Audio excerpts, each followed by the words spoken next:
আসসালামু আলাইকুম রহমতুল্লাহি বরকাতুহ। আজকের এই গুরুত্বপূর্ণ বয়ানে আমরা আলোচনা করব পিতামাতার হক এবং সন্তানের হক নিয়ে। ইসলাম একটি পূর্ণাঙ্গ জীবন ব্যবস্থা, যেখানে পরিবারকে অত্যন্ত গুরুত্ব দেওয়া হয়েছে। ইসলাম পিতামাতার প্রতি যেমন সন্তানের দায়িত্ব নির্ধারণ করেছে, ঠিক তেমনি সন্তানের প্রতিও পিতামাতার গুরুত্বপূর্ণ দায়িত্ব রয়েছে।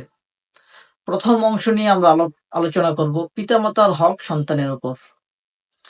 তো আমরা পিতামাতার যে হক সন্তানের উপর রয়েছে, এর শ্রদ্ধা ও আদব কিরকম। আল্লাহ তাআলা কোরআনের মধ্যে বলেন, তোমার প্রতিপালকের আদর্শে আদেশ করেছেন যে তোমরা তারই ইবাদত করো এবং পিতামাতার সাথে সদ্ব্যবহার করো। সূরা বনী ইসরাঈলের 23 নম্বর আয়াত। তারা বুদ্ধি হলে কণ্ঠস্বর নরম করে কথা বলা, মুখের উপর রাগ না করা, যেরকম দোয়া করা, হে আমার রব তাদের প্রতি দয়া করো, যেমন করে তারা শৈশবে আমাকে লালন পালন করেছে। এটিও বনী ইসরাঈলের 24 নম্বর আয়াত।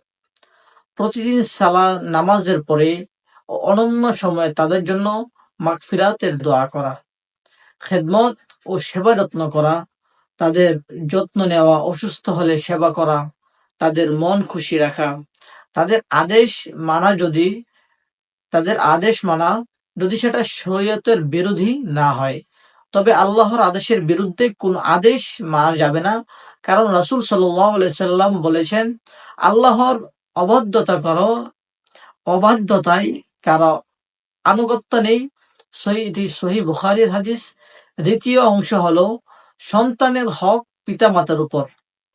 এটি সুন্দর একটি কথা যে রাসূলুল্লাহ সাল্লাল্লাহু আলাইহি সাল্লাম বলেছেন, তোমরা তোমাদের সন্তানের সুন্দর নাম রাখো। ইসলামী তালিম দেওয়া, কোরআন শিক্ষা দেওয়া, নামাজের আদেশ করা, হালাল হারামের কান এসব শিখানো অত্যন্ত গুরুত্বপূর্ণ।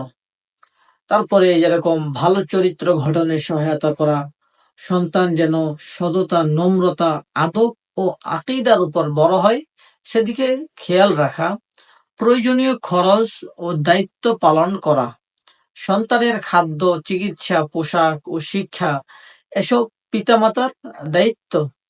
তো আমরা পিতামাতার যে দায়িত্বগুলো সেসব আমরা পালন করার চেষ্টা করব এবং পালন করব। যেরকম আরো রয়েছে ছোটবেলা থেকে ইমানের বীজ বপন করা। যারা ঈমান এনেছে তোমরা নিজেদের ও পরিবারের আগুন থেকে রক্ষা করো। এটি সূরা তাহরিমের 6 নম্বর আয়াতের মধ্যে আসছে। এইজন্য প্রিয় ভাই ও বোনেরা, একটি পরিবার তখনই সুখী ও শান্তিময় হয় যখন পিতামাতা ও সন্তান পরস্পরের হক আদায় করে। এই হক আদায় না হলে পরিবারের অশান্তি, সমাজে বিশৃঙ্খলা সৃষ্টি হয়। আসুন আমরা প্রতিজ্ঞা করি, আমরা পিতামাতার প্রতি সব সময় শ্রদ্ধাশীল থাকব এবং সন্তানদের ইসলামী আদর্শে গড়ে তোলার চেষ্টা করব। দোয়ার মাধ্যমে আজকে এখানেই শেষ করছি।